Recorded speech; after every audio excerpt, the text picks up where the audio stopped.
Okay. Okay, good afternoon, everybody. We're back into our political channel, and today we have a very interesting news. Another prime minister will be charged tomorrow, right? And this ex-prime minister's name is Mahiaddin Yassin. He will be charged in court tomorrow. I haven't read it fully, and it has something to do with corruption. Okay, and the background of this prime minister Mahiaddin, he was actually prime minister in 2020, just before the lockdown, right after he and his team or several MPs withdrew from the Pakatan Harapan coalition, and he staged what we call this SD. What? SD is statutory declaration, right? It's just like a piece of paper where you sign and say that Oh, contract. I support Technically, you. like Yeah, technically like a contract. like a contract. Yeah, Like.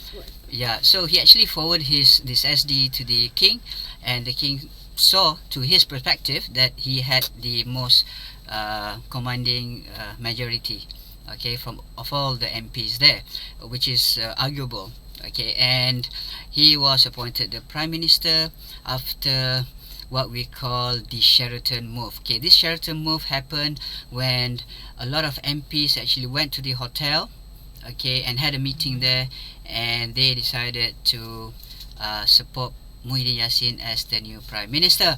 Then on, the existing prime minister Mahathir Mohamad actually resigned, leaving the country without a prime minister, and that's when the Yang di-Pertuan Agong, the king, actually called each and every one of the MPs, member of parliament, okay, to meet him personally, and they were asked who they support. First of all, they were asked whether they want a new government or they want an election, and the Yes. second time they were called was who they support as prime minister, and it seems that this Sheraton move uh, that happened showed that Muhyiddin Yassin had the support, although it is still a subject of argument. And he went on to become the prime minister for, I think, more than 15 months. Right after he was appointed the prime minister, we had the lockdown, and it was one of the longest lockdown in history. Eventually, he actually suspended parliament, and he actually uh, declared emergency. Okay, and and actually he tabled the budget without having to be approved by the member of parliament. Okay, and uh, there was an argument about his expenditure. It was not transparent, and some say that he actually gave some of the projects to those who are related to him, but that is for the court to decide. What do you think about this prime minister? Bad. Okay. And also because of the lockdown, he Right. takes L's. Okay. Lockdown suck. That's right. So we had to actually stay in home like animal in cage at the zoo. Okay, Yeah. we couldn't do anything. You know, if you go out, you get caught, and you have to pay. Previously, it was 1,000. It was increased to 10,000 ringgit, and a lot of people actually died during the lockdown because now you can't exercise, you can't go out and do anything, and it was actually a terrible mistake. The lockdown wasn't managed properly, and the lockdown wasn't actually regulated. Right, or coordinated with other agencies, and there were no research done as to how this lockdown should be implemented. Okay, and although we had lockdown, there were more death during the lockdown. Yeah. Okay, all right, and the death was blamed on the what was it, The person in charge. yeah, it was the state election in Sabah.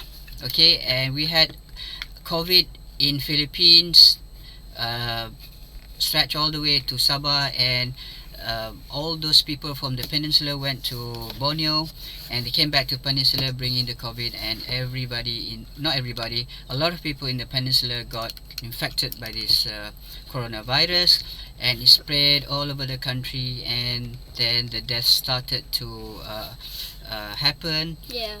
Okay, and there were no hospital beds available. There were ICU beds which uh, Cool. was full, right? And people had to be put Yeah. in a toilet, in a cabin, Yeah. There was in a no car space park. left. like no rooms or any place.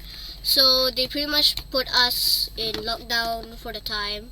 Yeah, and the lockdown was later on extended, right? And there was a lot of death. I think there was 30,000 death, and of course, Death. we blame it on the coronavirus, but we can also blame it on the leadership actually. And it's a pity that this thing happened. Of course, we can say, oh, this is God's will. Okay, now Koda and Koda and also this thing, but you see, the word Koda and Koda itself is the is the is under the control of God. Okay, it is the wisdom of God. Okay, we can't use the word Koda and Koda. Okay, it's totally the usage of God. Okay, when it happens, then we say it's Koda and Koda. But before it happens, it is the full authority of God. Okay, the word Koda Koda belongs to God. Okay, and after 30,000 people died, there were a lot of protests, and there were this white flag movement. I think, was it white or black? People start putting black flag out of their house. You remember that? No. You don't remember, and Yeah. it shows that you're in need. You need food. You need you need whatever you people can give for you to survive. Okay, and eventually people just couldn't take it. The death was so high, and the party from AMNO decided that this is enough. We're gonna The death.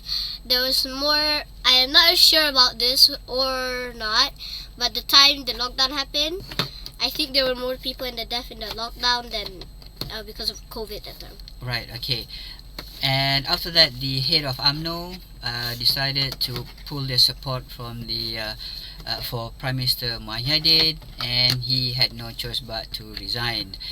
Later on, we had another Prime Minister by the name of Ismail Sabri that actually ruled the country for a very short while.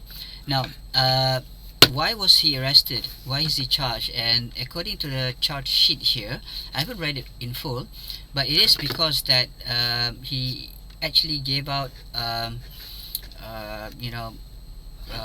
well, he didn't actually give out. It is the finance minister that gave out the projects and contracts to eligible contractors. But it was said that he probably had something to do with it, and it is up to the court to decide and to trial him.